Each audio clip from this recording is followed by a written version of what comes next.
ஜகாத் கொடுக்காதவர்களுக்கு என்னாகும்? யாருக்கு கட்டாயம்? எவ்வளவு கொடுக்க வேண்டும்?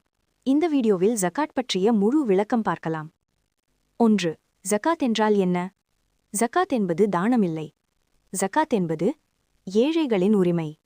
இது இஸ்லாத்தின் 5 முக்கிய கடமைகளில் ஒன்று. ஷஹாதத், நமாஸ், நோன்பு, ஜகாத், ஹஜ். குரானில் பல இடங்களில் நமாஸ் மற்றும் ஜகாத் சேர்த்து கட்டாயமாக சொல்லப்பட்டுள்ளது. 2.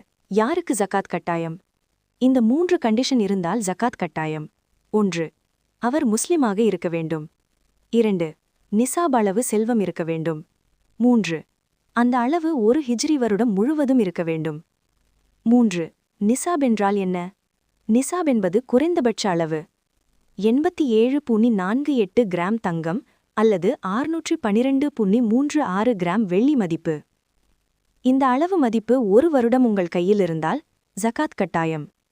4. எவ்வளவு கொடுக்க வேண்டும்? ஜகாத் ஈக்குவல் டு 2.5%.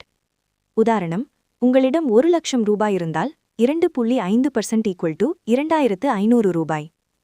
20 பவுண்ட் தங்கம் இருந்தால் மொத்த வெயிட்டுக்கு 2.5% கணக்கு. 5. எந்த செல்வத்துக்கு ஜகாத்?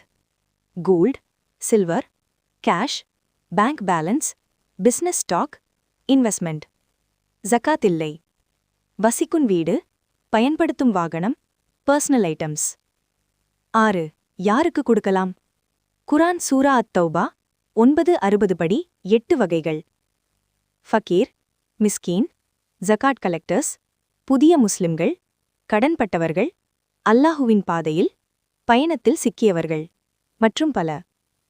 கொடுக்கக்கூடாதவர்கள்: பெற்றோர், பிள்ளைகள், கணவன் அல்லது மனைவி. 7. ஜகாத் கொடுக்காமல் இருந்தால்?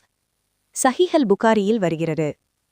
ஜகாத் கொடுக்காதவர்களின் செல்வம் நியாய தீர்ப்பு நாளில் தண்டனையாக மாறும். செல்வத்தில் பரக்கத் குறையும்.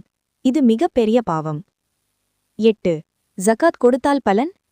தானம் கொடுத்தால் செல்வம் குறையாது என்று நபி ஸல்லல்லாஹு அலைஹி வஸல்லம் அவர்கள் கூறினார்கள். ஜகாத் கொடுத்தால் செல்வம் பரிசுத்தம், பரக்கத் அதிகரிப்பு, பாவ மன்னிப்பு, சமுதாய சமநிலை. நாம் சம்பாதிக்கும் செல்வம் முழுவதும் நமக்கானது இல்லை. அதில் ஏழைகளின் உரிமை உள்ளது. ஜகாத் கொடுக்காமல் சேர்த்த செல்வம் நமக்கு சாபமாக மாறலாம். ஜகாத் கொடுத்த செல்வம் நமக்கு பாதுகாப்பாக மாறும். அல்லாஹ் நம்மை சரியாக ஜகாத் கொடுக்கக்கூடியவர்களாக ஆக்குவானாக.